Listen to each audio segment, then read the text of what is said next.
Sebelum ceritanya dimulai, silahkan tulis di kolom komentar dari daerah mana saja teman-teman yang menonton cerita ini. Jangan lupa like dan subscribe agar channel ini bisa semakin berkembang dan bisa mempersembahkan cerita yang lebih menarik lagi. Langit di luar jendela masih berwarna kelabu pekat saat Melanie membuka matanya. Sudah menjadi kebiasaannya untuk bangun jauh sebelum matahari terbit, menyiapkan segala keperluan Hasan, suaminya. Bagi orang lain, kehidupan mereka adalah sebuah dongeng. Sebuah rumah megah di kawasan elit, 2 mobil mewah yang terparkir di garasi, dan citra pasangan sukses yang selalu tampak harmonis. Melanie adalah arsitek di balik keharmonisan itu. Ia yang memastikan kemeja Hasan licin sempurna, sarapannya tersaji hangat, dan rumah mereka terasa seperti surga dunia yang nyaman untuk pulang setelah seharian bekerja keras. Hasan adalah bintangnya, seorang kontraktor yang sedang naik daun, dan Melanie adalah manajer panggung yang memastikan setiap detail pertunjukan berjalan tanpa celah. Ia merelakan karirnya sendiri demi mendukung penuh suaminya, sebuah keputusan yang tak pernah ia sesali. Setidaknya, sampai hari ini, pagi itu berjalan seperti pagi-pagi lainnya. Aroma kopi gayo yang diseduh Melanie menguar lembut di ruang makan yang luas. Hasan turun dari lantai 2, sudah rapi dengan kemeja biru laut pilihan Melanie. Ia mengecup kening istrinya sekilas, sebuah ritual yang terasa lebih seperti kebiasaan daripada ungkapan kasih sayang. Hasan duduk, meraih tabletnya, dan mulai memeriksa email pekerjaan sambil menyantap nasi goreng spesial buatan Melanie. Di tengah keheningan yang nyaman itu, ponsel Hasan yang tergeletak di meja bergetar. Nama, Ibu, tertera di layar. Hasan mendesah pelan, gurat kesal yang tipis tampak di wajahnya sebelum ia menggeser tombol hijau. Halo, Bu. Ada apa? Pagi-pagi sekali. Sapa Hasan dengan nada yang dibuat setenang mungkin, namun Melanie bisa menangkap nada tidak sabar di baliknya. Melanie hanya diam, melanjutkan makannya sambil pura-pura tidak mendengarkan. Ia sudah hafal. Percakapan antara Hasan dan ibunya, Ibu Ratmi, jarang sekali berakhir tanpa keluhan dari suaminya. Hasan akan mendengarkan beberapa saat, lalu memotong dengan kalimat-kalimat andalannya. Sudah, Bu, Hasan tahu. Tidak perlu diatur. Atau, Ibu orang desa, tidak paham urusan bisnis di kota. Doakan saja cukup. Benar saja. Tak lama kemudian Hasan kembali berbicara dengan nada yang lebih tinggi. Ya, Bu, ya. Nanti kalau ada waktu Hasan transfer. Hasan sedang sibuk sekali ini. Sudah dulu ya. Ia menutup telepon tanpa menunggu jawaban dari seberang. Wajahnya cemberut. Kenapa lagi, Mas? Tanya Melanie lembut, seolah tidak tahu apa-apa. Biasa. Ibu minta uang lagi untuk perbaikan atap. Lalu menasihati jangan boros, jangan lupa salat, jangan lupa sama orang tua di kampung. Setiap minggu ceritanya sama, gerutu Hasan sambil meletakkan sendoknya dengan sedikit kasar. Dia tidak sadar kalau untuk mendapatkan semua ini perlu kerja keras, bukan cuma doa dan nasihat. Kadang aku lelah, Mel. Rasanya semua yang aku lakukan tidak pernah cukup baik di matanya. Melanie menghela napas. Ia meraih tangan suaminya dan mengusapnya pelan. Mungkin ibu hanya rindu, Mas. Beliau kan hanya punya Mas Hasan satu-satunya. Jangan diambil hati, ya. Nanti biar aku yang transfer untuk perbaikan atap. Hasan menatap Melanie, wajahnya sedikit melunak. Hanya kamu yang mengerti aku, Mel. Terima kasih, ya. Ia tersenyum, dan pagi itu kembali terasa normal. Melanie merasa lega. Menjadi penengah antara suami dan ibu mertuanya adalah peran lain yang harus ia mainkan dalam panggung rumah tangga mereka. Peran yang cukup melelahkan, namun ia jalani demi menjaga kedamaian. Beberapa jam kemudian, saat Hasan hendak berangkat ke kantor, ponselnya kembali berdering. Kali ini bukan dari ibunya, melainkan nomor dari kampung yang tidak dikenal. Hasan mengangkatnya dengan kening berkerut. Detik pertama, wajahnya masih biasa saja. Detik kelima, matanya mulai membelalak. Detik ke-10, rahangnya mengeras dan wajahnya pucat pasi. Ia menjauhkan ponsel dari telinganya, menatap Melanie dengan tatapan yang belum pernah wanita itu lihat sebelumnya. Sebuah tatapan yang penuh dengan kepanikan murni. Mas, ada apa? Tanya Melanie, jantungnya mulai berdebar kencang melihat perubahan drastis suaminya. Hasan tidak menjawab. Ia kembali menempelkan ponsel ke telinganya. Apa? Kritis? Ya Tuhan. Di rumah sakit mana? Baik, saya segera ke sana. Ia menutup telepon, tangannya gemetar hebat. Ponsel itu nyaris terlepas dari genggamannya. Mas Hasan, ada apa? Siapa yang sakit? Desak Melanie sambil mengguncang pelan lengan suaminya. Ibu, Mel. Ibu, jawab Hasan dengan suara tercekat. Tetangga tadi telepon. Ibu jatuh di kamar mandi, kepalanya terbentur. Sekarang kritis di rumah sakit daerah. Aku harus pulang sekarang. Mel, aku harus pulang. Dunia Melani seakan runtuh mendengar kata kritis. Rasa kesal pada ibu mertuanya yang tadi pagi ia rasakan menguap seketika, digantikan oleh gelombang kekhawatiran yang luar biasa. Tanpa pikir panjang, ia langsung bertindak. Baik, Mas. Tenang dulu. Aku siapkan baju ganti secepatnya. Kita berangkat sekarang juga. Aku akan menyetir, kamu tidak akan bisa fokus. Melani bergegas menuju kamar tidur mereka, menarik sebuah koper kecil dari dalam lemari. Namun, saat ia mulai memasukkan beberapa helai pakaian, Hasan menahan tangannya. Tatapannya aneh, bukan lagi panik, melainkan tegas dan dingin. Kamu di rumah saja, kata Hasan. Melani tertegun. Apa maksudmu, Mas? Tentu saja aku ikut. Ibu juga ibuku. Tidak, Melani, potong Hasan cepat. Perjalanan ke sana jauh dan melelahkan. Kondisi di kampung tidak seperti di sini. Rumah sakitnya pasti tidak nyaman. Lagi pula, siapa yang akan menjaga rumah? Proyek-proyek kantor bagaimana? Ada dokumen penting yang harus kamu urus jika ada apa-apa. Kamu lebih dibutuhkan di sini. Alasan-alasan itu terdengar logis, namun hati Melani menolaknya. Urusan kantor bisa diatur. Mas, ada Pak Budi yang bisa menggantikan sementara. Rumah bisa dikunci. Ini soal ibu.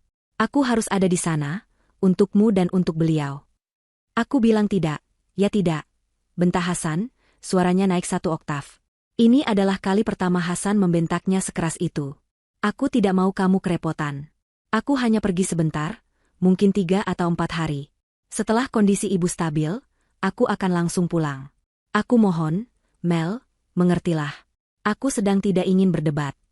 Melani terdiam, terkejut dan sakit hati oleh bentakan suaminya.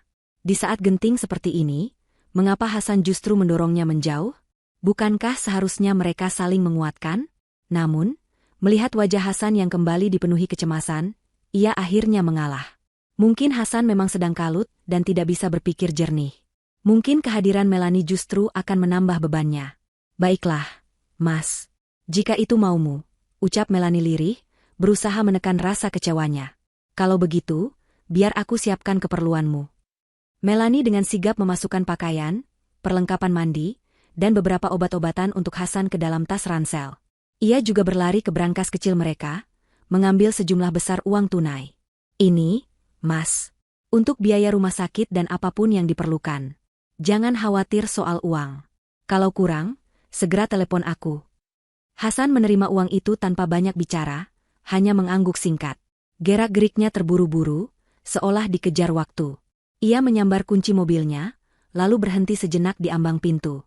Ia menatap Melani. Jaga diri baik-baik. Jaga rumah.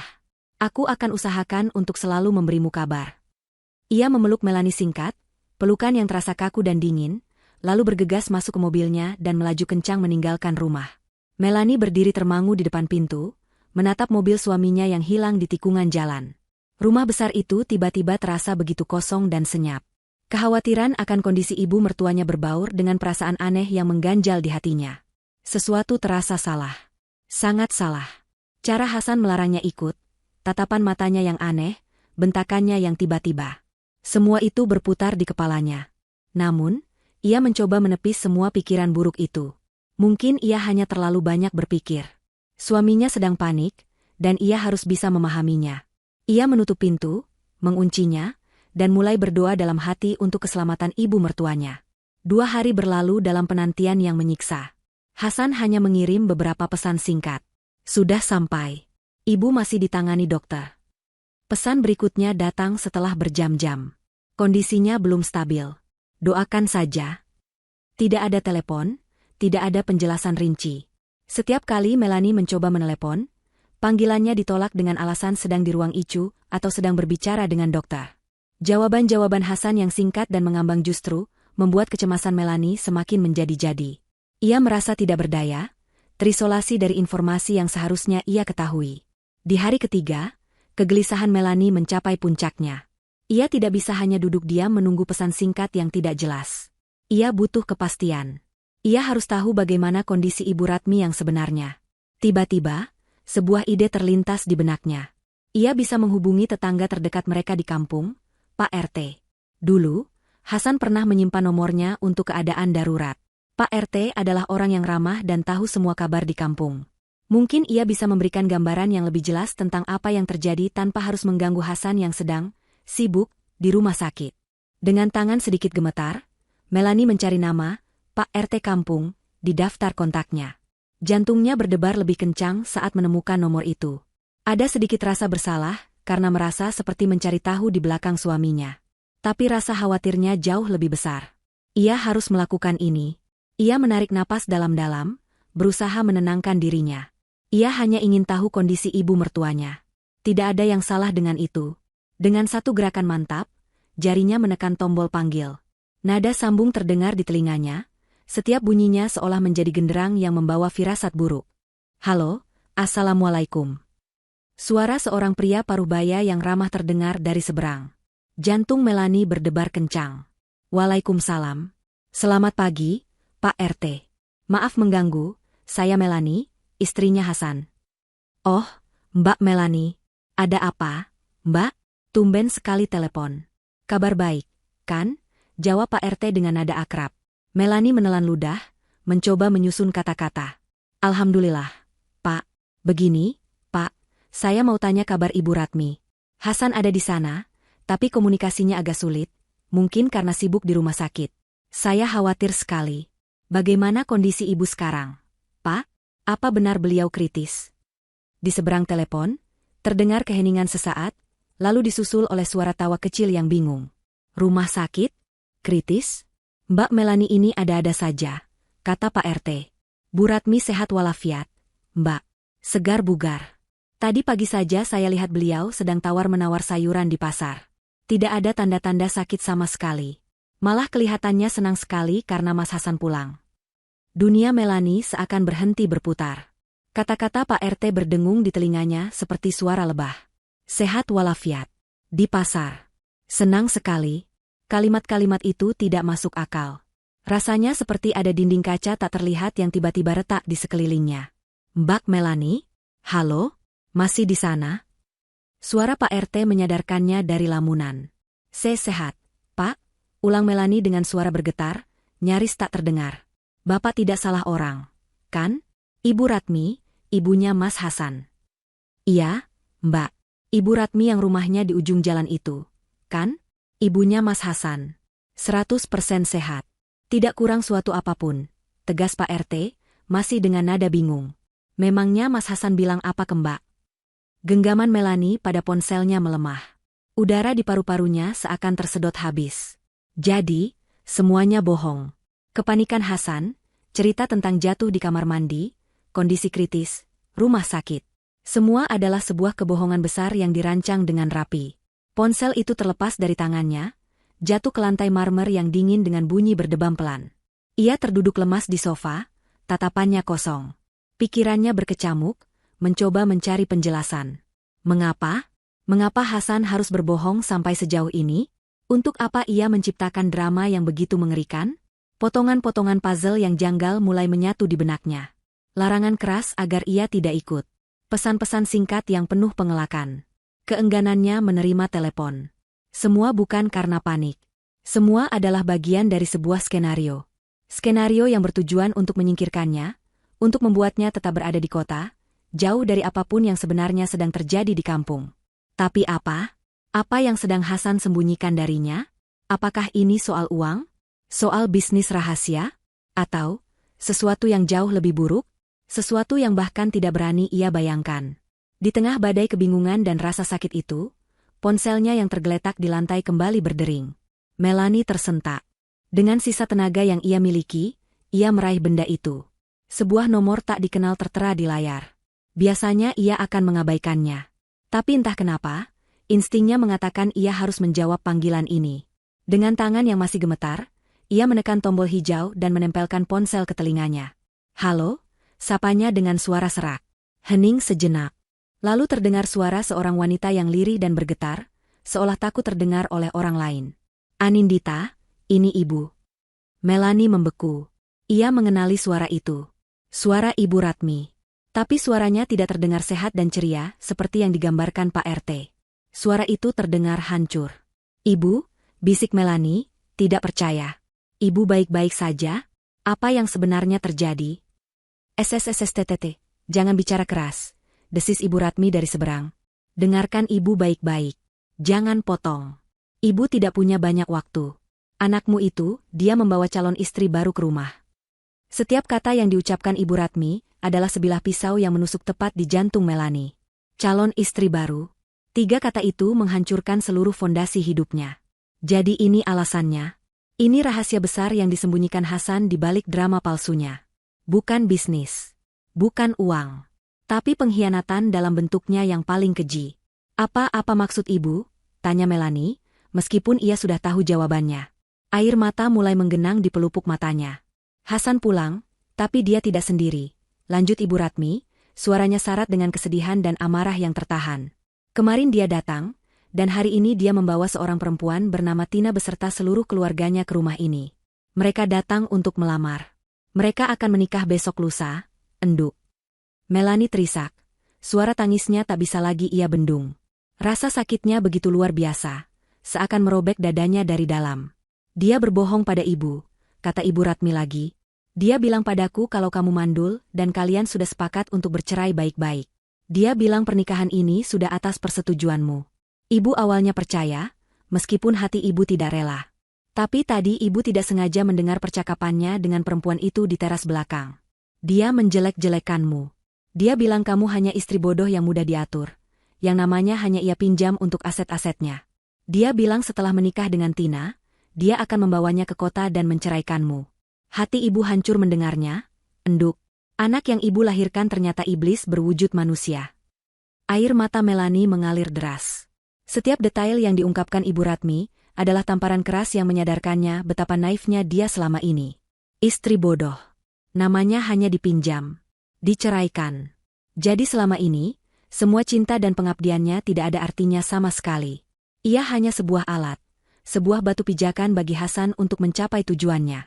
"Ibu tidak bisa menerima ini," ujar Ibu Ratmi dengan nada yang kini mulai terdengar tegas. "Ibu tidak akan membiarkan anak itu menghancurkan hidupmu dan mempermalukan keluarga ini. Ibu tidak punya siapa-siapa lagi selain kamu yang tulus menyayangi Ibu. Karena itu Ibu meneleponmu. Kamu harus melawan." Enduk. "Kamu tidak boleh diam saja." Isak tangis Melani perlahan mereda, digantikan oleh sesuatu yang lain. Sesuatu yang dingin, keras, dan tajam. Amarah. Sebuah amarah murni yang membakar habis semua kesedihan dan rasa sakitnya.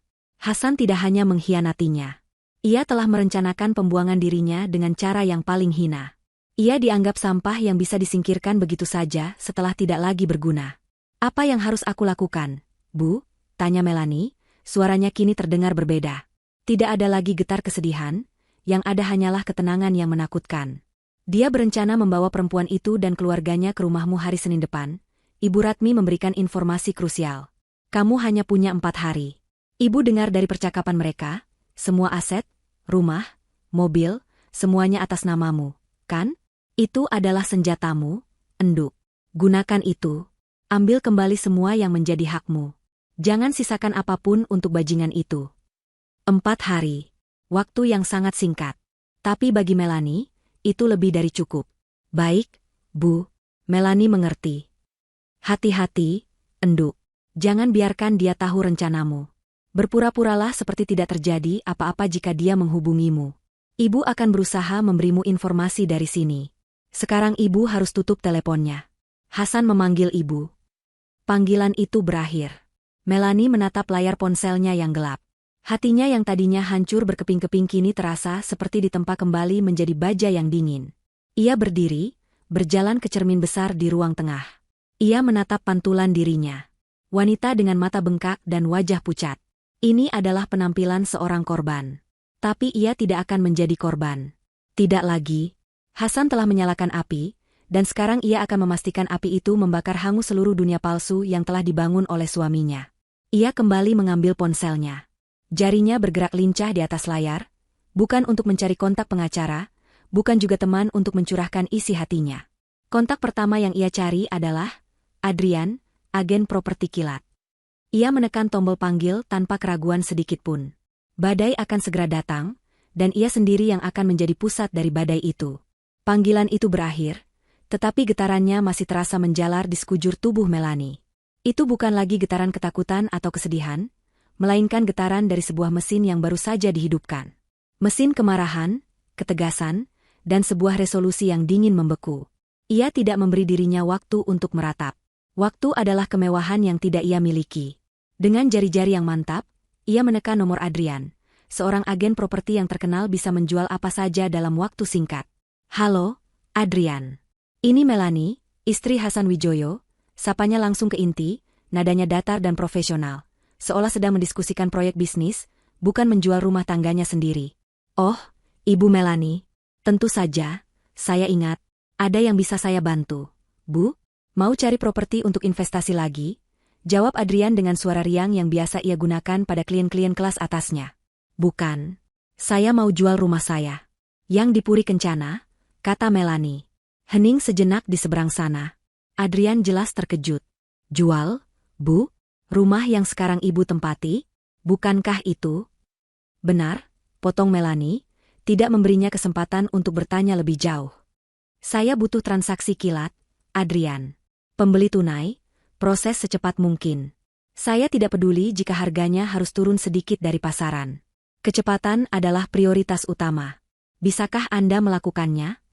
Nada bicara Melanie yang tidak mengizinkan adanya perdebatan membuat Adrian segera mengubah sikapnya dari ramah menjadi serius. Ia mencium adanya urgensi dan tentu saja, komisi yang besar. Tentu, Bu, tentu saja bisa. Saya akan segera pasarkan secara pribadi ke jaringan investor saya. Saya akan hubungi Ibu kembali secepatnya jika ada penawaran masuk. Bagus. Saya tunggu, ujar Melanie, lalu menutup telepon. Langkah pertama telah diambil. Kini, ia butuh informasi lebih lanjut. Ia mengirim pesan singkat ke nomor Ibu Ratmi. Bu, ini Melanie. Simpan nomor ini. Gunakan hanya jika aman. Saya butuh semua detail rencana mereka. Jadwal pernikahan, jam berapa mereka berangkat ke kota hari Senin. Setelah itu, Melanie mulai bergerak. Ia berjalan mengelilingi rumah itu, namun dengan tatapan yang sama sekali berbeda. Dulu, ia melihatnya sebagai istana cinta. Setiap sudutnya diisi dengan kenangan. Sekarang, ia melihatnya sebagai neraca aset. Lukisan mahal di dinding ruang tamu, aset. Set perhiasan berlian di dalam brankas yang diberikan Hasan sebagai hadiah ulang tahun, aset. 3 jam tangan mewah koleksi Hasan yang tersimpan rapi di laci, aset yang sangat likuid. Ia membuka lemari pakaiannya, memisahkan gaun-gaun dan tas-tas bermerek yang dibelikan Hasan. Semuanya adalah aset. Ia sadar, selama ini Hasan tidak memberinya hadiah, melainkan melakukan investasi atas namanya. Investasi yang kini akan ia cairkan klaimnya. Ia mengambil sebuah buku catatan dan mulai menulis. Rumah, mobil Alphard, mobil sport, koleksi jam tangan, perhiasan, lukisan. Ia menulis dengan rapi, memperkirakan nilainya masing-masing. Ia bukan lagi seorang istri yang patah hati, ia adalah seorang likuidator yang sedang menghitung kekayaan sebuah perusahaan yang akan segera bangkrut. Perusahaan bernama Rumah Tangga Hasan dan Melanie. Ponselnya bergetar. Sebuah pesan dari Ibu Ratmi. Akad nikah besok pagi jam 9. Syukuran kecil sampai sore. Mereka berencana berangkat Senin subuh, sekitar jam 5 pagi, agar sampai di kota siang hari. Hati-hati, Enduk. Hasan terlihat sangat senang. Dia terus membual tentang kekayaannya pada keluarga perempuan itu. Melanie membaca pesan itu tanpa ekspresi. Rasa sakit itu sudah berubah menjadi bahan bakar. Senin siang. Itu adalah tenggat waktunya. Semua harus selesai sebelum mereka tiba. Ia kembali mengirim pesan. Terima kasih, Bu. Ibu jaga diri baik-baik. Sebuah pesan balasan datang dengan cepat. Kamu juga. Ibu melakukan ini bukan untuk menghancurkan Hasan. Ibu hanya ingin anak itu kembali menjadi manusia.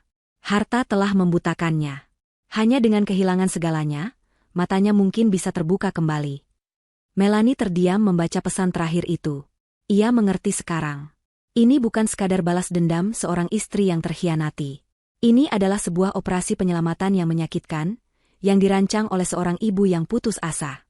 Ibu Ratmi rela melihat anaknya hancur lebur, demi memberinya kesempatan untuk membangun kembali dirinya menjadi orang yang lebih baik. Kesadaran ini memantapkan hati Melanie. Ia tidak hanya berjuang untuk dirinya sendiri, tetapi juga untuk ibu mertuanya, dan mungkin, untuk sisa-sisa kebaikan yang pernah ada dalam diri Hasan. Dengan tekad yang semakin bulat, ia membuat janji temu dengan seorang pengacara perceraian ternama sore itu juga. Di kantor hukum yang dingin dan mewah, Melanie menceritakan semuanya. Ia tidak menangis. Ia memaparkan fakta-fakta dengan runut dan jelas, mulai dari kebohongan Hasan tentang ibunya yang sakit, hingga informasi perselingkuhan dan rencana pernikahan lagi yang ia dapatkan dari Ibu Ratmi. Pengacara bernama Bu Ranti itu mendengarkan dengan saksama, sesekali membuat catatan. Ia tampak terkesan dengan ketenangan dan ketegasan klien barunya. Ini kasus yang sangat kuat, Bu Melanie, katanya setelah Melanie selesai bercerita. Bukti kebohongan dan perselingkuhannya jelas. Dan yang terpenting, semua aset utama berada di bawah nama Anda. Secara hukum, posisi Anda sangat aman. Saya ingin semuanya, kata Melanie, menatap lurus ke mata pengacaranya. Saya tidak akan memberinya 1 rupiah pun. Dia membangun bisnisnya dengan dukungan saya. Saya merelakan karir saya. Saya mengelola keuangan rumah tangga ini sehingga ia bisa fokus bekerja. Semua yang kami miliki adalah hasil kerja keras kami berdua, tetapi dia menaruhnya di atas nama saya karena nasihat ibunya dan untuk keuntungan pajak. Sekarang, saya akan menagih bagian saya. Semuanya. Saya mengerti, jawab Bu Ranti sambil mengangguk. Saya akan siapkan semua dokumen yang diperlukan. Gugatan cerai, tuntutan harta gonogini, semuanya. Kapan kita akan mengajukannya ke pengadilan? Tunggu instruksi dari saya, kata Melanie. Timing adalah segalanya. Saya tidak mau dia tahu apapun sampai semuanya sudah terlambat. Siapkan saja semuanya. Saya akan hubungi Anda kapan harus menekan tombolnya. Melanie meninggalkan kantor pengacara dengan perasaan yang lebih ringan. Rencananya mulai terbentuk dengan kokoh. Ia punya tim, Ibu Ratmi sebagai intelijen di lapangan, Adrian sebagai eksekutor aset properti, dan Bu Ranti sebagai panglima hukumnya. Ia sendiri adalah sang jenderal. Kembali ke rumah, ia mulai melakukan pekerjaan yang paling personal. Ia naik ke kamar tidur mereka, membuka lemari pakaian yang besar, dan mulai memilah. Ia hanya mengambil pakaian yang ia beli dengan uangnya sendiri sebelum menikah, beberapa buku favoritnya, dan album foto lama berisi kenangan bersama orang tuanya. Ia memasukkan semuanya ke dalam 1 koper. Barang-barang lainnya, gaun-gaun mahal, tas-tas mewah, sepatu-sepatu indah yang pernah ia puja, kini hanya tumpukan barang yang akan segera berpindah tangan. Ia menatap ranjang besar tempat ia dan Hasan tidur bersama selama bertahun-tahun. Tidak ada lagi kehangatan di sana, yang ada hanya rasa dingin pengkhianatan. Ia memutuskan malam itu akan tidur di kamar tamu. Sabtu pagi, Melanie terbangun oleh dering ponselnya. Adrian. Ia segera menjawab. Pagi, Bu Melanie. Saya punya kabar luar biasa, kata Adrian dengan suara penuh semangat. Ada seorang ekspatriat, klien lama saya dari Eropa, kebetulan sedang mencari rumah di area Puri Kencana untuk putrinya. Dia tidak mau proses yang rumit. Dia melihat foto-foto rumah ibu dan langsung jatuh cinta. Dia menawarkan harga yang sangat bagus, hanya sedikit di bawah pasar, tapi syaratnya 1, dia bayar tunai hari ini juga, dan serah terima kunci harus dilakukan paling lambat besok sore. Putrinya ingin segera pindah lusa. Apakah ibu bersedia? Tawaran itu adalah sebuah keajaiban. Sebuah jalan tol yang dibukakan takdir untuknya. Besok sore. Itu berarti hari Minggu. Lusa adalah hari Senin, hari di mana Hasan dan rombongannya akan tiba. Waktunya sempurna. Saya bersedia, Adrian, jawab Melanie tanpa ragu. Kirimkan detailnya. Saya akan segera ke kantor Anda untuk menandatangani apapun yang diperlukan. Siapkan semuanya. Luar biasa, Bu. Saya akan siapkan semuanya, seru Adrian, jelas gembira. Setelah menutup telepon, Melanie langsung bergerak seperti mesin yang telah diprogram. Waktu 48 jam terasa sangat sempit. Pertama, mobil. Ia menghubungi sebuah dealer mobil mewah bekas yang terkenal berani, membeli dengan harga tinggi dan proses cepat. Kurang dari 1 jam, 2 orang perwakilan dealer sudah tiba di rumahnya. Mereka memeriksa kondisi Alphard dan mobil sport Hasan dengan teliti. Setelahnya, mereka menyebutkan angka penawaran mereka. Melanie, yang sudah melakukan riset harga pasaran, melakukan negosiasi singkat dengan kepala dingin. 15 menit kemudian, kesepakatan tercapai. Uang akan ditransfer ke rekeningnya saat itu juga, dan kedua mobil akan segera diangkut. Saat mobil-mobil itu dinaikkan ke atas truk derek, Melanie hanya menonton dari jendela. Tidak ada perasaan kehilangan. Benda-benda itu hanyalah logam tak bernyawa yang mewakili kebohongan suaminya. Selanjutnya, perhiasan dan jam tangan. Ia membawa kotak-kotak bludru itu ke seorang penilai perhiasan terpercaya di pusat perbelanjaan mewah. Di sebuah ruangan pribadi, setiap benda dinilai satu persatu. Sang penilai jelas terkesan dengan koleksi itu. Sama seperti sebelumnya, Melanie menekankan bahwa ia butuh penjualan cepat. Sang penilai menawarkan untuk membelinya langsung dengan harga di bawah lelang, namun uangnya bisa cair saat itu juga. Melanie setuju. Langkah berikutnya adalah yang paling krusial, bank. Ia duduk di hadapan seorang manajer bank, tempat ia dan Hasan menjadi nasabah prioritas. Dengan tenang, ia menjelaskan bahwa ia ingin menutup semua rekening bersama dan memindahkan seluruh saldonya ke sebuah rekening baru yang ia buka atas namanya sendiri. Ia juga mencairkan semua deposito yang jatuh tempo. Karena semua akun itu dibuka dengan format, atau, di mana salah satu pihak bisa melakukan transaksi, proses itu berjalan lancar secara hukum. Manajer bank itu sempat menatapnya dengan tatapan bertanya. Namun etika profesi mencegahnya untuk bertanya lebih jauh. Dalam waktu 2 jam, Melanie telah berhasil memindahkan pilar-pilar kekayaan finansial Hasan ke dalam bentengnya sendiri. Di tengah semua kesibukan itu, Hasan mengiriminya sebuah pesan. Jangan lupa makan ya, sayang. Jangan terlalu cemas memikirkan ibu. Aku di sini menjaganya. Melanie membaca pesan itu sambil berdiri di antrean bank. Perutnya mual. Ia menarik napas, menenangkan diri, lalu mengetik balasan. Iya, Mas. Kamu juga jaga kesehatan. Aku percaya Mas Hasan bisa mengatasi semuanya. Sandiwara itu harus terus berjalan. Sabtu sore, saat ia kembali ke rumah, uang penjualan mobil dan perhiasan sudah masuk rekening barunya. Rumah terasa lebih lengang tanpa 2 mobil di garasi.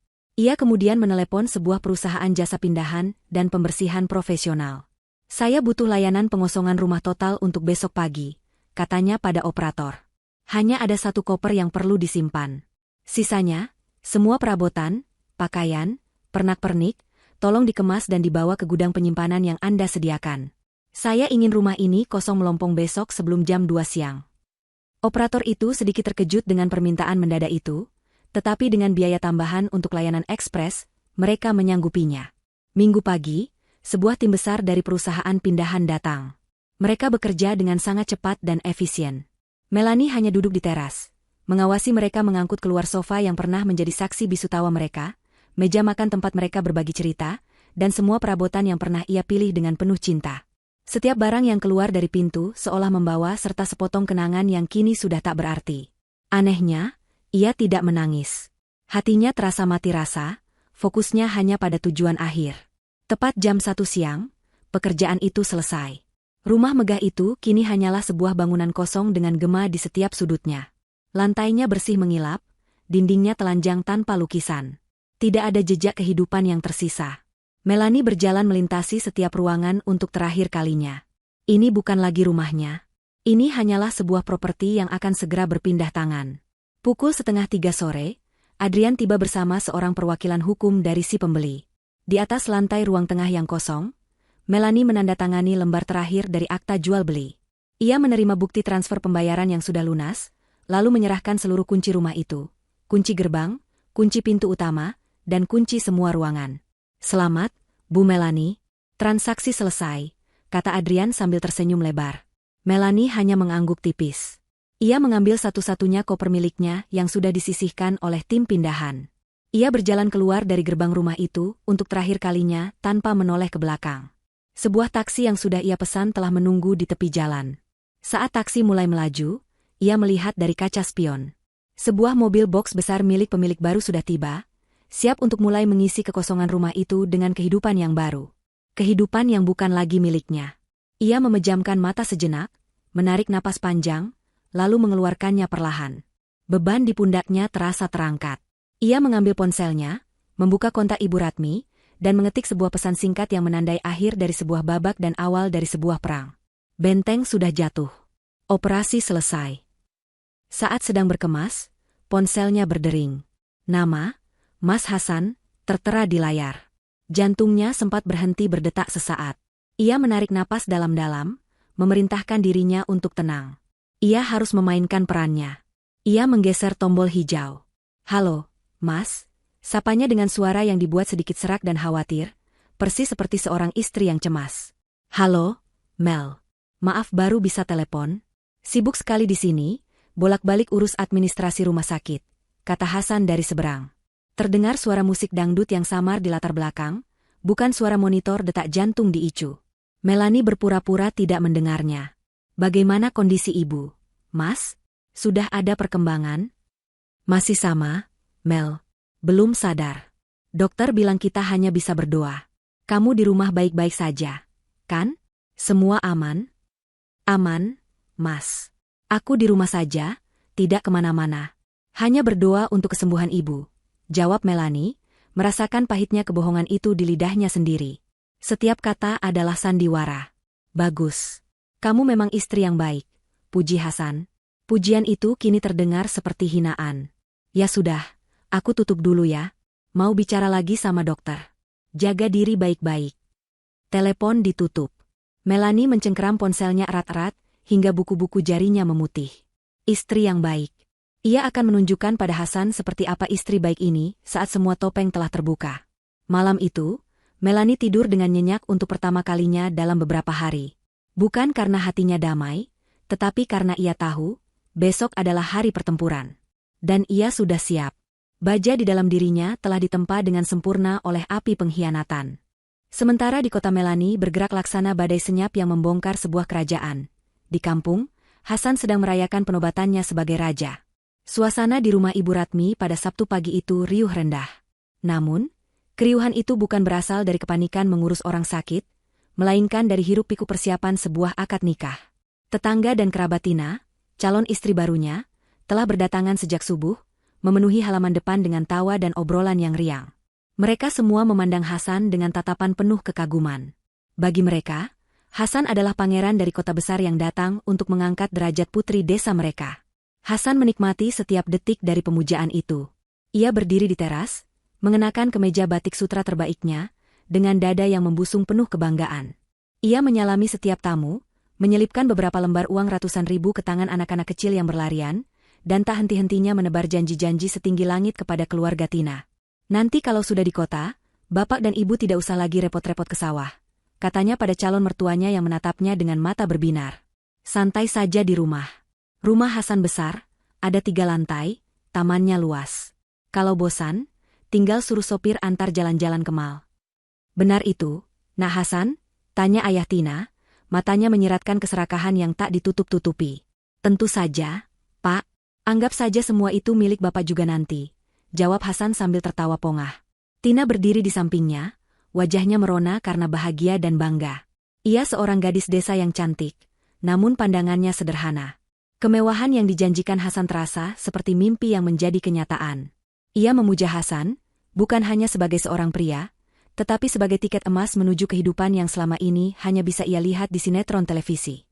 Ia tidak banyak bertanya tentang Melanie. Baginya, penjelasan Hasan bahwa istrinya mandul dan mereka akan bercerai secara baik-baik sudah lebih dari cukup. Ia tidak peduli pada masa lalu Hasan, ia hanya peduli pada masa depan gemilang yang terbentang di hadapannya. Di tengah keramaian itu, Ibu Ratmi duduk di kursi goyang di dalam rumah, memainkan perannya sebagai ibu yang sakit namun merestui. Wajahnya sengaja ia buat sedikit pucat, gerakannya ia buat perlahan seolah menahan nyeri. Setiap kali ada tamu yang bertanya tentang kesehatannya, ia hanya tersenyum lemah dan berkata, "Sudah lebih baik sejak melihat anak saya bahagia." Namun di dalam hatinya, sebuah perang besar sedang berkecamuk. Setiap tawa dan bualan Hasan terasa seperti sayatan pisau di hatinya. Ia melihat putranya, darah dagingnya sendiri, telah berubah menjadi sosok asing yang angkuh dan buta. Ia melihat keluarga Tina yang matanya hanya tertuju pada harta, bukan pada pribadi anaknya. Hatinya sakit, sangat sakit. Namun, ia mengeraskan hatinya. Ini adalah obat pahit yang harus ia berikan. Ia meraih ponsel tuanya, memastikan benda itu terselip aman di balik bantal, tempat ia diam-diam bertukar pesan dengan Melanie, sang jenderal di medan pertempuran yang sesungguhnya. Pukul 9 pagi, prosesi akad nikah dilangsungkan dengan sederhana di ruang tengah. Penghulu datang, saksi-saksi duduk bersila, dan dengan satu tarikan napas, Hasan mengucapkan ijab kabul dengan lantang. "Saya terima nikahnya Tina binti Soekarjo dengan mas kawin tersebut, dibayar tunai." Saat kata, "sah," menggema di ruangan itu, Hasan merasakan puncak kemenangannya. Ia berhasil. Ia mendapatkan istri baru yang muda dan cantik. Dan sebentar lagi ia akan menyingkirkan istri lama yang menurutnya sudah tidak lagi menarik. Ia merasa seperti seorang ahli strategi ulung yang berhasil menjalankan rencananya dengan sempurna. Ia sama sekali tidak menyadari. Di saat yang bersamaan, di kota, palu godam takdir sedang diayunkan tinggi-tinggi, siap menghantam seluruh dunianya hingga berkeping-keping. Acara syukuran kecil digelar setelahnya. Makanan sederhana disajikan, dan musik dangdut dari sebuah pengeras suara butut mengiringi suasana. Hasan menjadi pusat perhatian. Ia menceritakan kehebatan bisnisnya, melebih-lebihkan nilai proyek-proyeknya, dan menggambarkan gaya hidupnya di kota seolah-olah ia adalah seorang raja minyak. Di kota itu, apa saja bisa dibeli dengan uang, katanya pada adik-adik ipar barunya yang mendengarkan dengan mulut menganga. Kalian nanti kalau mau sekolah atau kuliah, biar abang yang biayai. Tidak usah pusing-pusing. Saat sedang asyik membual, ia melihat ibunya duduk sendirian di pojok ruangan. Ia menghampiri Tina dan berbisik, "Lihat ibu, di hari bahagiaku pun wajahnya murung. Nanti kalau di kota, biarkan saja ibu istirahat di kamarnya. Tidak usah banyak ikut campur urusan kita. Orang tua memang begitu, suka membuat suasana jadi tidak enak." Bisikan itu, meskipun pelan, sampai ke telinga Ibu Ratmi. Hatinya yang sudah retak kini pecah berkeping-keping. Itu adalah pukulan terakhir yang ia butuhkan untuk menghapus sisa-sisa keraguan di hatinya. Anaknya benar-benar sudah hilang. Ia memejamkan mata sejenak, mengirimkan doa dalam hati, bukan untuk kebahagiaan pernikahan palsu ini, melainkan untuk keberhasilan rencana Melanie. Menjelang sore, saat para tamu sudah mulai pulang, Hasan tampak sibuk mengatur rencana keberangkatan mereka untuk hari Senin. Ia menyewa sebuah minibus yang cukup untuk mengangkut Tina dan seluruh keluarganya. Ayah, ibu, dan 2 adiknya. Mereka semua akan ikut ke kota. Untuk syukuran di sana, katanya. Padahal niat sebenarnya adalah untuk segera menempatkan keluarga barunya di istana yang telah ia rebut. Malam harinya, ia duduk di teras bersama Tina. Ia merasa perlu menghubungi Melanie, untuk memastikan sandiwaranya tetap berjalan mulus. Ia mengeluarkan ponselnya dan mengetik sebuah pesan. "Jangan lupa makan ya, sayang. Jangan terlalu cemas memikirkan ibu. Aku di sini menjaganya." Pesan itu ia kirimkan dengan senyum licik di wajahnya. Balasan dari Melanie datang beberapa saat kemudian. "Iya, Mas. Kamu juga jaga kesehatan. Aku percaya Mas Hasan bisa mengatasi semuanya." Hasan tertawa kecil membaca balasan itu. "Lihat, kan? Dia percaya 100%, katanya pada Tina. Dasar wanita bodoh. Terlalu mudah dibohongi." Minggu berlalu dengan cepat. Hasan dan keluarga barunya sibuk berkemas, membawa semua barang terbaik mereka, seolah tidak akan pernah kembali lagi ke desa itu. Senin subuh, seperti yang direncanakan, saat udara masih dingin dan berkabut, minibus sewaan itu sudah terparkir di depan rumah. Hasan, dengan sikap seorang raja, mempersilakan istri dan keluarga barunya untuk naik. "Sudah siap meninggalkan desa ini untuk selamanya?" tanyanya dengan pongah. "Siap," jawab mereka serempak, penuh semangat. Hasan menoleh pada ibunya yang berdiri di ambang pintu. "Bu, Hasan berangkat." "Ya. Nanti kalau urusan di kota sudah beres, Hasan akan suruh orang untuk menjemput ibu." Itu adalah cara halusnya untuk berkata, "Jangan ikut campur dulu." Ibu Ratmi hanya mengangguk lemah. "Hati-hati di jalan, Nak." Matanya menatap lurus ke arah Hasan, sebuah tatapan yang sulit diartikan. Di dalamnya ada kesedihan, kekecewaan, dan sebersit belas kasihan. Sebelum naik ke minibus, Hasan memutuskan untuk mengirim satu pesan terakhir pada Melanie, sebuah pesan yang akan menjadi penanda dimulainya babak akhir dari sandiwaranya. "Alhamdulillah ibu sudah membaik. Aku pulang Senin bersama rombongan untuk syukuran. Tolong siapkan sambutan terbaik ya." Ia mengirim pesan itu, lalu mematikan ponselnya, tidak ingin diganggu dalam perjalanannya menuju kemenangan. Ia tidak akan pernah melihat pesan balasan dari Melanie, sebuah pesan yang diketik dari sebuah kamar hotel sederhana di seberang kota, sebuah pesan yang menjadi lonceng kematian bagi semua mimpinya. "Tentu, Mas. Aku siapkan kejutan spesial untuk kalian."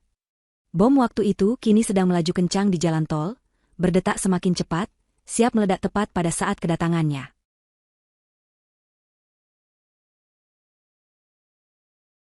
Perjalanan dari kampung menuju kota terasa seperti sebuah pawai kemenangan. Di dalam minibus, suasana riuh dan penuh tawa. Ayah Tina sudah membuat daftar barang-barang elektronik yang akan ia minta Hasan belikan. Ibunya sibuk merencanakan menu masakan yang akan ia coba di dapur mewah nanti. Sementara kedua adik Tina tak henti-hentinya bersuah foto, dengan keterangan gambar, OTW jadi orang kaya. Tina sendiri bersandar manja di bahu Hasan, matanya berbinar-binar membayangkan gaun dan perhiasan yang akan ia miliki. Hasan adalah pusat dari semua kegembiraan itu. Ia bertingkah seperti seorang pemandu wisata, menunjuk gedung-gedung tinggi saat mereka mulai memasuki gerbang kota. Lihat itu, mal terbesar di Asia Tenggara. Katanya, meskipun itu hanya sebuah pusat perbelanjaan biasa. Nanti kita belanja di sana sepuasnya. Setiap bualannya disambut dengan sorakan kagum dari keluarga barunya. Ia merasa tak terkalahkan. Ia merasa seperti dewa. Setelah melewati lalu lintas kota yang padat, minibus itu akhirnya memasuki gerbang kawasan perumahan Puri Kencana. Keheningan dan kemewahan yang terpancar dari rumah-rumah di sana membuat keluarga Tina terdiam, mata mereka terpana. Jalanan beraspal mulus, taman-taman yang terawat rapi, dan rumah-rumah megah yang berdiri angkuh. Ini, kita akan tinggal di sini. Nah Hasan, tanya Ibu Tina dengan suara bergetar. Tentu saja, Bu. Dan rumah kita adalah yang paling besar di blok ini. Jawab Hasan, dadanya semakin membusung. Minibus itu berbelok dan berhenti tepat di depan sebuah rumah paling megah di ujung jalan. Rumah dengan pilar-pilar tinggi, taman bergaya Eropa, dan garasi yang bisa menampung 4 mobil. Keluarga Tina menahan napas. Istana itu lebih megah dari apapun yang pernah mereka bayangkan. Ayo, turun. Selamat datang di rumah baru kalian, seru Hasan. Dengan penuh semangat, mereka semua turun dari minibus. Hasan berjalan paling depan, mengeluarkan remote gerbang dari sakunya. Ia menekannya sekali. Tidak ada reaksi. Ia menekannya lagi, lebih keras. Gerbang itu tetap diam membisu. Ah, mungkin baterainya habis, gumamnya kesal. Ia berjalan ke arah gerbang, hendak membukanya secara manual. Namun, baru saja ia menyentuh teralis besi itu, seorang pria tegap berseragam satpam yang tidak ia kenali menghampirinya. Maaf, Pak, ada yang bisa saya bantu? Bapak cari siapa?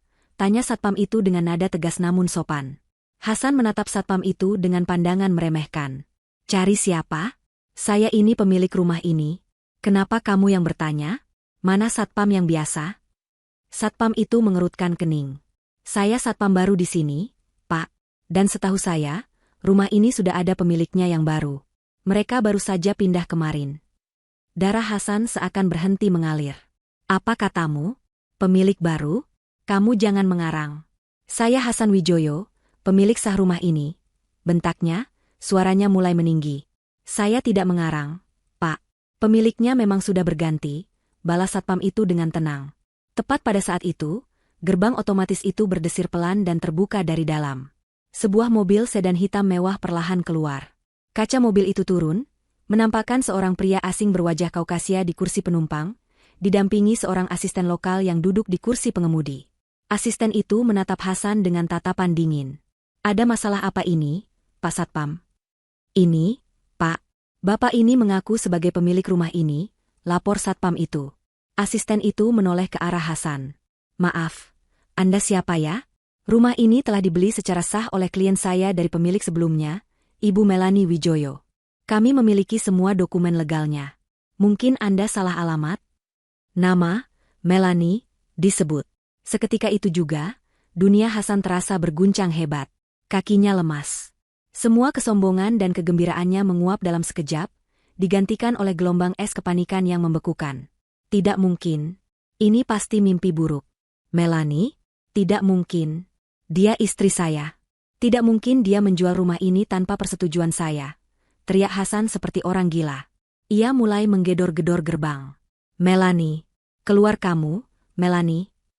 Keluarga Tina yang tadinya terpana, kini mulai saling berpandangan dengan cemas. Suasana kemenangan telah berubah menjadi sebuah drama yang memalukan. Hasan, dalam kepanikannya, merogoh ponselnya. Ia mencoba menelepon Melani. Nomor tidak dapat dihubungi. Ia mencoba lagi. Sama. Jantungnya berdebar semakin kencang. Dengan tangan gemetar, ia membuka aplikasi mobile bankingnya. Ia memasukkan PIN dengan tergesa-gesa. Saat layar saldo muncul, matanya membelalak ngeri. 0. Sebuah angka 0 besar yang bulat sempurna. Rekening gajinya, kosong. Rekening investasinya, kosong. Semua rekening yang bisa ia akses dari ponselnya menunjukkan saldo 0. Tubuhnya limbung. Ia bersandar di pilar gerbang, napasnya tersengal-sengal. Semua hilang. Rumah, uang, semuanya lenyap dalam sekejap. Melihat Hasan yang sudah seperti orang kehilangan akal, ayah Tina maju. Kesabarannya sudah habis. Mimpinya menjadi besan orang kaya hancur lebur. Wajahnya merah pada menahan amarah. Ia mencengkeram kerah ke meja batik Hasan. "Mana istana yang kau janjikan?" "Hah?" Hardiknya, suaranya menggelegar. "Jangan bilang kau ini penipu. Kau sudah menipu kami semua." Hasan tidak menjawab. Tatapannya kosong. Ia masih belum bisa memproses skala bencana yang menimpanya. "Jika Anda tidak segera pergi dari sini dan berhenti membuat keributan, saya tidak akan segan-segan menelepon polisi," kata asisten si pemilik baru dengan nada mengancam. Ancaman itu akhirnya menyadarkan keluarga Tina. Mereka tidak mau berurusan dengan polisi. Dengan panik dan marah, mereka menyeret Hasan yang masih linglung untuk kembali masuk ke dalam minibus. Pintu dibanting dengan keras. Sopir minibus yang sejak tadi hanya menonton dengan bingung, bertanya, "Jadi kita kemana ini, Pak?" Tidak ada yang menjawab. Di dalam minibus itu, yang ada hanyalah keheningan yang menyesakkan. Keheningan dari mimpi-mimpi yang hancur, keheningan dari amarah yang tertahan, dan keheningan dari seorang pria yang dalam satu hari telah kehilangan segalanya. Minibus itu perlahan berbalik arah, menjauh dari istana yang ternyata hanya fata morgana. Hasan menatap kosong keluar jendela, ke arah rumah yang seharusnya menjadi singgasananya. Kini, tempat itu telah menjadi monumen kejatuhannya yang paling memalukan. Jauh dari hiruk-pikuk drama memalukan di Puri Kencana, di sudut kota yang lain, Melanie sedang memulai babak baru hidupnya dalam ketenangan yang hikmat. Ia tidak memilih hotel mewah atau apartemen servis yang mahal. Pilihannya jatuh pada sebuah townhouse modern di kompleks yang asri dan tidak terlalu mencolok. Tempat itu lebih kecil dari istana lamanya, namun terasa jauh lebih hangat dan hidup. Tidak ada gema kekosongan di sini, yang ada hanyalah aroma ket baru dan janji akan masa depan. Babak pertamanya sebagai wanita mandiri dimulai dengan sebuah transaksi sederhana namun sangat memuaskan. Keesokan paginya, ia mengunjungi sebuah showroom mobil. Dulu, setiap mobil selalu dipilih oleh Hasan. Mobil sport untuk pamer, sedan mewah untuk pertemuan bisnis, SUV besar untuk citra keluarga mapan. Semuanya adalah bagian dari kostum dalam sandiwara mereka. Kini, Melanie memilih untuk dirinya sendiri. Matanya tertuju pada sebuah SUV berwarna putih mutiara, elegan namun tidak sombong, tangguh namun tetap anggun. Persis seperti citra dirinya yang baru. "Saya ambil yang ini," katanya pada Wiraniaga setelah melakukan tes drive singkat. "Baik, Bu. Untuk pembayarannya, apakah akan melalui leasing atau?" "Saya bayar tunai," potong Melanie dengan tenang. Ia mengeluarkan kartu debit dari dompet barunya, sebuah dompet sederhana yang ia beli kemarin sore. Wiraniaga itu sedikit terkejut, lalu segera memproses transaksi dengan senyum yang lebih lebar. Kurang dari 2 jam, Melanie sudah mengemudikan mobil barunya sendiri keluar dari showroom. Saat tangannya menggenggam setir yang masih berbau kulit baru itu, ia merasakan sebuah sensasi yang telah lama hilang. Sensasi memegang kendali penuh atas arah hidupnya sendiri. Tujuannya selanjutnya adalah sebuah ruko yang sedang disewakan di area bisnis yang sedang berkembang. Tempat itu sedikit kotor dan berdebu, namun Melanie bisa melihat potensinya. Disinilah mimpinya yang terkubur akan ia bangkitkan kembali. Dulu, sebelum menikah, ia adalah seorang perancang acara yang berbakat dengan mimpi memiliki butik dan kafe sendiri, sebuah ruang kreatif tempat orang bisa berkumpul. Hasan menertawakan mimpi itu, menganggapnya bisnis recehan yang tidak selevel dengan mereka. Ia menyuruh Melanie untuk fokus menjadi istri dan nyonya besar saja. Kini, tidak ada lagi yang bisa menertawakannya. Ia bertemu dengan seorang arsitek interior di lokasi. "Saya ingin tempat ini dibagi 2, jelas Melanie sambil menunjuk ke seluruh ruangan. Di depan, sebuah kafe yang nyaman dengan banyak cahaya alami dan tanaman hijau. Di bagian belakang, sebuah butik eksklusif yang memajang karya desainer-desainer lokal. Konsepnya adalah sanktuari, tempat di mana orang, terutama wanita, bisa datang untuk merasa nyaman, cantik, dan terinspirasi." Arsitek itu, seorang wanita muda yang energik, menatap Melanie dengan kagum. "Ini konsep yang brilian, Bu. Saya bisa melihatnya. Ini akan menjadi tempat yang sangat populer." Mereka menghabiskan waktu berjam-jam membahas tata letak, material, dan alur desain. Untuk pertama kalinya setelah sekian lama, Melanie merasa hidup. Gairahnya kembali.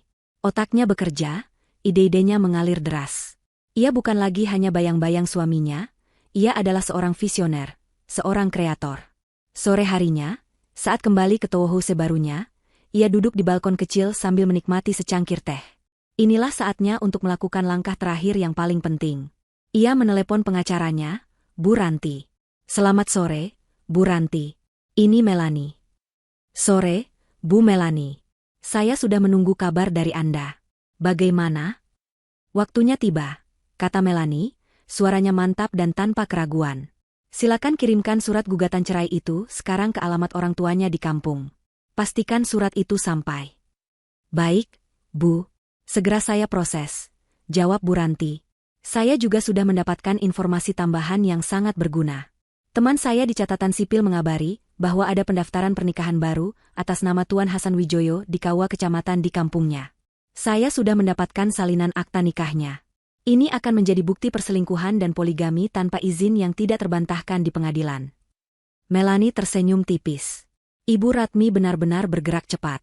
Luar biasa. Lampirkan itu juga. Saya mau prosesnya berjalan secepat mungkin dan pastikan dia tidak mendapatkan apa-apa. Serahkan pada saya, Bu. Selamat atas awal hidup baru Anda. Setelah menutup telepon, Melanie merasakan beban terakhir di pundaknya terangkat. Tali yang mengikatnya pada masa lalu yang beracun itu, kini telah resmi ia putuskan. Malam itu, ia tidak menyalakan televisi atau mendengarkan musik. Ia hanya duduk dalam keheningan, membiarkan dirinya merasakan semuanya. Bukan kesedihan atas pernikahannya yang gagal, melainkan rasa syukur yang mendalam atas kesempatan kedua yang ia berikan pada dirinya sendiri. Ia teringat pada foto dirinya saat masih kuliah, seorang gadis penuh tawa dengan mata berbinar yang percaya bisa menaklukkan dunia. Ia telah kehilangan gadis itu selama bertahun-tahun, menenggelamkannya dalam peran sebagai istri yang sempurna. Sekarang, ia berjanji pada dirinya sendiri untuk menemukannya kembali. Ponselnya bergetar, menampilkan pesan dari nomor yang ia simpan dengan nama, Sang Sutradara. Itu Ibu Ratmi. Mereka sudah dapat tempat tinggal. Sebuah kontrakan kumuh di pinggir kota. Sekarang mereka sedang bertengkar hebat. Misimu berhasil, Enduk.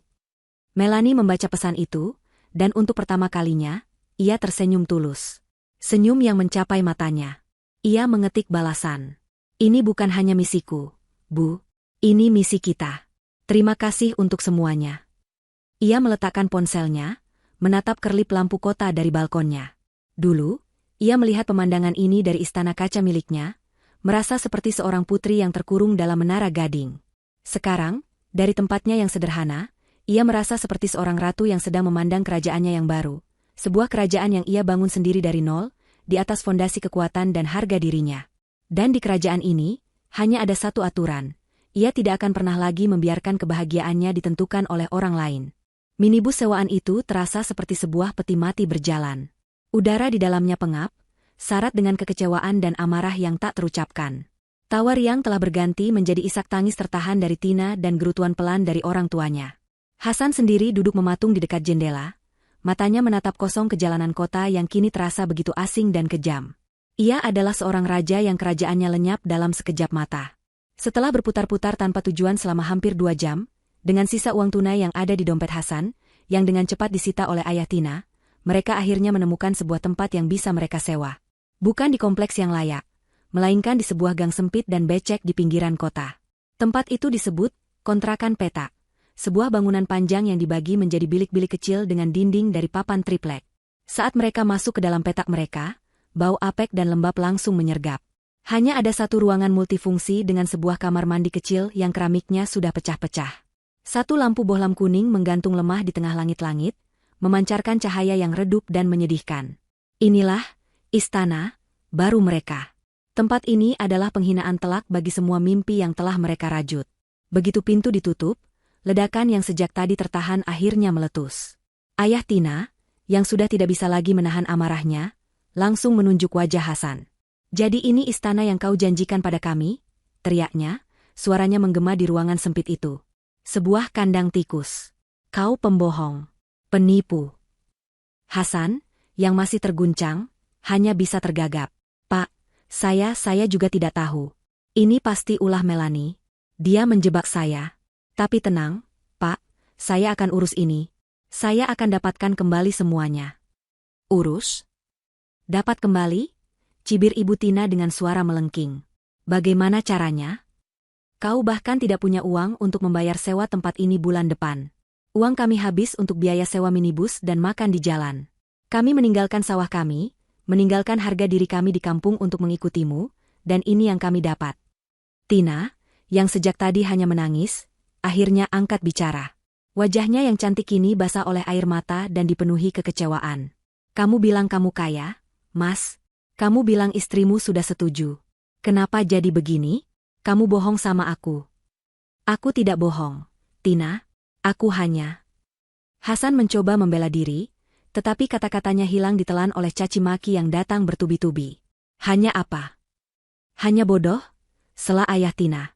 Kau bahkan tidak tahu kalau istrimu sendiri sudah menjual semua hartamu. Laki-laki macam apa kau ini? Kau membangun kerajaan tapi kau biarkan kuncinya dipegang orang lain. Itu bukan kaya, itu tolol. Setiap kata adalah cambuk yang merobek sisa-sisa harga diri Hasan. Orang-orang yang beberapa jam lalu memujanya setinggi langit, kini menghinanya lebih rendah dari sampah. Ia melihat wajah Tina, wanita yang ia nikahi karena dianggap lebih penurut dan mudah diatur, kini menatapnya dengan pandangan penuh jijik. Cinta yang didasari oleh janji kemewahan itu ternyata begitu rapuh, hancur seketika saat fondasi materinya runtuh. Pertengkaran itu terus berlanjut hingga malam. Mereka saling menyalahkan, saling meneriakkan kekecewaan. Tidak ada lagi panggilan, Nak Hasan, yang hormat, yang ada hanya, kau, si penipu. Tidak ada lagi, Mas Hasan, yang manja, yang ada hanya tuduhan dan penyesalan. Sekutu yang ia bawa untuk merebut kerajaan baru, kini telah menjadi musuh yang menerkamnya di dalam kandang sempit yang ia ciptakan sendiri. Hasan merasa terpojok. Ia lelah, lapar, dan putus asa. Ia hanya ingin semua ini berhenti. Sudah cukup, teriaknya, mencoba mengambil kembali sedikit otoritasnya. Beri saya waktu. Saya akan cari jalan keluar. Ayah Tina tertawa sinis. Jalan keluar? Satu-satunya jalan keluar untukmu adalah bekerja. Kau harus cari uang untuk makan kami semua. Kau yang membawa kami ke neraka ini, jadi kau yang harus menafkahi kami. Ia berjalan ke arah tas pakaian Hasan yang tergeletak di lantai, menendangnya hingga isinya berhamburan keluar. Hanya beberapa helai kemeja dan celana. Tidak ada yang berharga. Besok pagi, kata ayah Tina dengan nada final yang dingin. Kau pergi cari kerja. Apa saja. Kuli, tukang parkir, pemulung, aku tidak peduli. Jangan berani kembali ke sini sebelum kau membawa uang di tanganmu. Mengerti? Hasan menatap mertua barunya, lalu ke arah Tina yang membuang muka, dan anggota keluarga lainnya yang menatapnya dengan dingin. Ia sadar, ia tidak punya pilihan. Ia telah kehilangan segalanya. Harta, istri pertama, dan kini, kehormatan di mata keluarga barunya. Keesokan paginya, tanpa sarapan, tanpa uang sepeser pun, Hasan berjalan gontai keluar dari gang sempit itu. Pintu kontrakan ditutup rapat di belakangnya, seolah mengusirnya. Ia berdiri di tepi jalan raya yang ramai, menatap mobil-mobil yang lalu lalang. Beberapa hari yang lalu, ia adalah salah satu dari mereka, mengendarai mobil mewah dengan angkuh. Hari ini, ia hanyalah seorang gelandangan tanpa tujuan. Udara pagi yang lembab terasa menusuk tulangnya. Untuk pertama kalinya dalam hidupnya, Hasan merasakan arti dari keputusasaan yang sesungguhnya. Ia benar-benar sendirian, terlempar dari puncak dunianya ke dasar jurang yang paling dalam. Hari-hari berikutnya bagi Hasan adalah sebuah pelajaran kejam tentang gravitasi. Ia telah jatuh dari langit tertinggi ke dasar bumi yang paling keras. Tanpa uang, tanpa identitas, dan tanpa tujuan, ia menjadi salah satu dari ribuan bayangan tak terlihat yang menghuni sudut-sudut gelap kota metropolitan. Pagi hari ia habiskan di pasar-pasar induk, menawarkan tenaganya sebagai kuli angkut. Tubuhnya yang terbiasa duduk di kursi empuk dan ruangan ber-AC kini, dipaksa mengangkat karung-karung beras dan peti-peti sayuran. Setiap otot di tubuhnya menjerit protes. Punggungnya melepuh, telapak tangannya kasar dan terluka. Upah yang ia terima hanya cukup untuk membeli sebungkus nasi dan air mineral, dengan sisa beberapa lembar uang lecek yang harus ia setorkan pada keluarga Tina setiap malam. Namun, setoran itu tidak pernah cukup. Setiap kali ia pulang ke kontrakan petak yang pengap, ia tidak disambut dengan simpati, melainkan dengan cemoohan. Hanya dapat segini, cibir ayah Tina sambil merebut uang dari tangannya. Uang segini mana cukup untuk makan kita berlima. Tina sendiri sudah tidak pernah lagi berbicara padanya. Ia hanya menatap Hasan dengan pandangan kosong, seolah Hasan adalah perwujudan dari kegagalan terbesarnya. Keluarga yang ia bawa sebagai piala kemenangannya kini telah menjadi hakim dan algojo hariannya. Penderitaan itu mencapai puncaknya di akhir minggu kedua. Setelah seharian bekerja di bawah terik matahari dan hanya menghasilkan sedikit uang, Hasan pulang dengan tubuh yang remuk. Namun, ia menemukan pintu kontrakannya terkunci dari dalam. Ia menggedor, memanggil nama Tina, tetapi tidak ada jawaban. Tetangga sebelah yang merasa terganggu akhirnya keluar. Percuma digedor, Mas. Orangnya sudah pada pergi dari tadi siang, kata si tetangga dengan acuh tak acuh. Katanya mau pulang kampung. Barang-barangnya juga sudah diangkut semua. Hasan terpaku di depan pintu. Ditinggalkan. Mereka benar-benar telah meninggalkannya. Setelah memeras tenaganya hingga tetes terakhir, mereka membuangnya begitu saja. Ia sendirian di depan pintu kontrakan yang tidak bisa ia masuki, dengan perut kosong dan kantong yang lebih kosong lagi.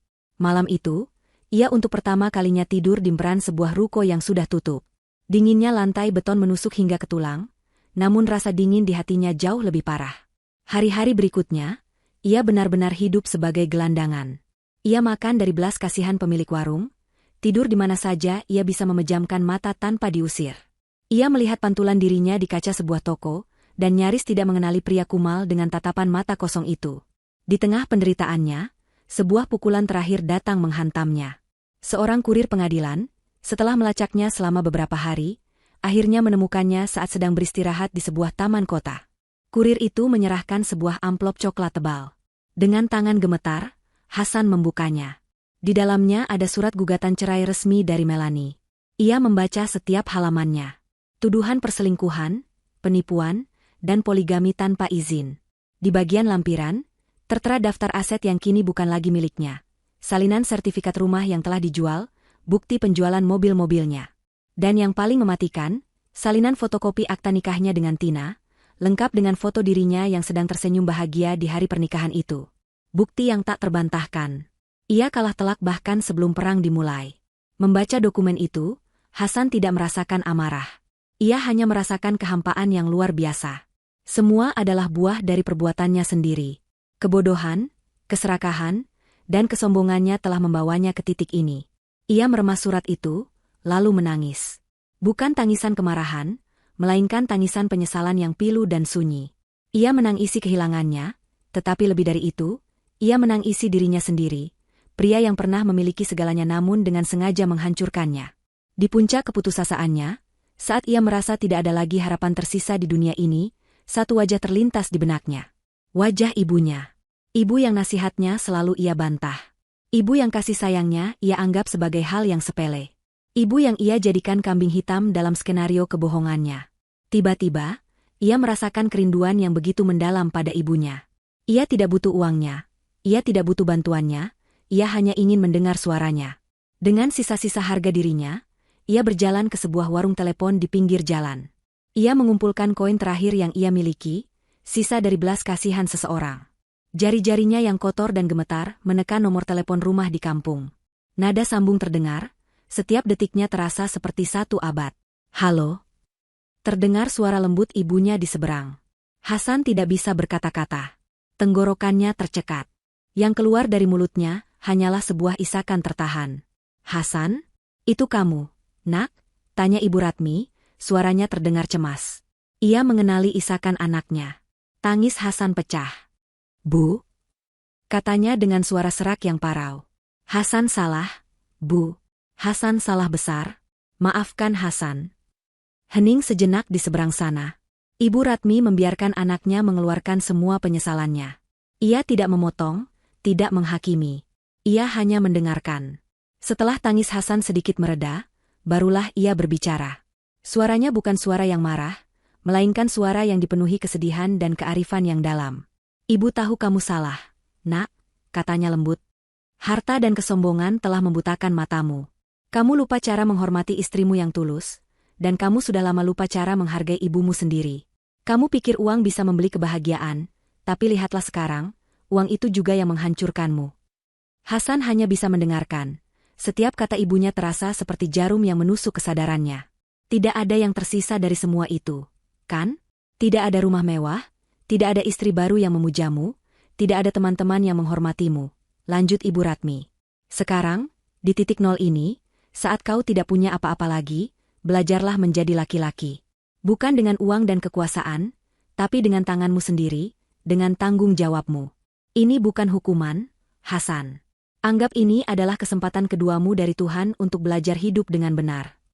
Kata-kata ibunya adalah vonis yang paling berat sekaligus pengampunan yang paling ia butuhkan. Untuk pertama kalinya, ia merasa bahwa kehancurannya ini bukanlah akhir, melainkan sebuah awal yang menyakitkan. Hasan harus bagaimana, Bu? Tanyanya lirih, seperti seorang anak kecil yang tersesat. Ibu Ratmi menghela napas panjang. Terdengar isakan kecil dari seberang, isakan seorang ibu yang hatinya juga hancur melihat penderitaan anaknya, meskipun ia tahu itu perlu. Kalau begitu, pulanglah, Nak, katanya dengan suara bergetar. Makanan di rumah masih sama rasanya. Panggilan itu berakhir. Hasan berdiri termangu di depan warung telepon itu. Hujan mulai turun, membasahi wajah dan pakaiannya yang kumal, seolah membersihkan semua keangkuhan yang pernah melekat pada dirinya. Pulang. Sebuah kata yang sederhana, namun terasa begitu jauh. Tanpa uang dan tanpa apa-apa, ia memulai perjalanannya. Perjalanan seorang pangeran yang jatuh miskin, kembali ke asal-usulnya, bukan untuk merebut kembali tahtanya, tetapi untuk belajar menjadi manusia biasa. Di sebuah sudut kota yang ramai, berdiri sebuah bangunan cantik dengan papan nama, Sanctuary, Boutique Cafe. Tempat itu adalah perwujudan dari semua yang ada di dalam kepala Melanie setahun yang lalu. Kafe di bagian depan selalu penuh dengan pengunjung yang menikmati kopi dan suasana yang nyaman. Butik di bagian belakang menjadi etalase bagi karya-karya terbaik desainer lokal, menjadi buah bibir di kalangan pencinta mode. Hari itu, Sanctuary sedang merayakan hari jadinya yang pertama. Melanie berdiri di tengah keramaian, menyapa para tamu dengan senyum yang tulus dan percaya diri. Ia tidak lagi terlihat seperti istri seorang pengusaha kaya, ia terlihat seperti seorang pengusaha kaya itu sendiri. Gaun yang ia kenakan sederhana namun elegan, pancaran matanya tajam namun hangat. Ia telah menemukan kembali gadis penuh semangat yang pernah hilang dalam dirinya, dan membentuknya menjadi seorang wanita yang jauh lebih kuat dan bijaksana. Di salah satu meja kehormatan, duduk seorang wanita parubaya yang menatapnya dengan penuh kebanggaan. Ibu Ratmi. Hubungan mereka telah melampaui status mantan menantu dan mertua. Mereka adalah keluarga. Ibu Ratmi kini sering menghabiskan waktunya di kota bersama Melanie, membantunya di kafe, memberikan nasihat-nasihat bijak, dan mengisi kekosongan figur seorang ibu dalam hidup Melanie. Kamu hebat, Enduk. Tempat ini benar-benar surga kecil. Puji Ibu Ratmi saat Melanie menghampirinya. Ini semua juga berkat doa dan dukungan ibu, jawab Melanie